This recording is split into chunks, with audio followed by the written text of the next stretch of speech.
d'un Finistère à l'autre en passant par Compostelle. Il se trouve que j'habite dans le Nord Finistère et qu'un jour j'ai trouvé très important de joindre mon Finistère breton au Cap Finistère espagnol. Pour ça, il fallait faire 2000 km.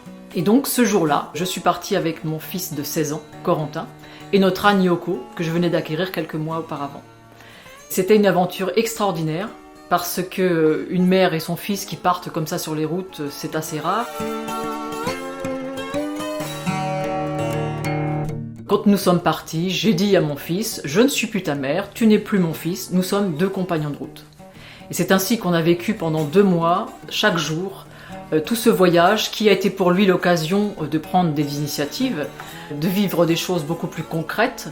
Je lui ai demandé par exemple de monter le camp, de s'occuper de l'âne, de chercher de l'eau, d'imaginer notre itinéraire du lendemain, toutes ces choses qu'on n'a pas l'habitude de demander à un jeune dans la vie quotidienne, et je trouve que là, ça l'a beaucoup aidé à prendre des initiatives, à mûrir, ce qui lui a beaucoup servi par la suite dans sa vie.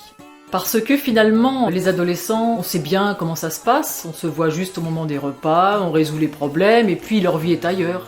Alors que là, j'ai eu l'occasion, pendant tout ce temps, de partager avec lui, et de lui faire passer des idées, dont il gardera ce qu'il voudra, mais je trouve que c'était un moment privilégié dans la durée, et que ce genre d'expérience, c'est un cadeau. Même pour lui, c'est lui qui a décidé de venir, et lui-même a reconnu que c'était quelque chose d'assez exceptionnel.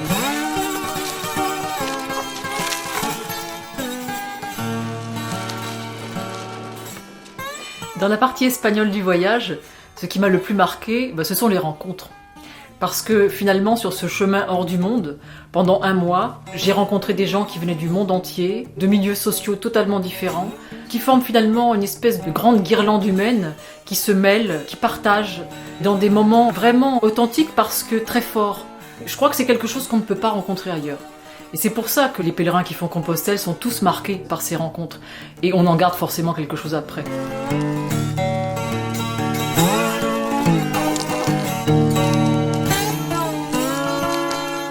C'est cette expérience unique que j'ai voulu partager avec vous à travers ce livre.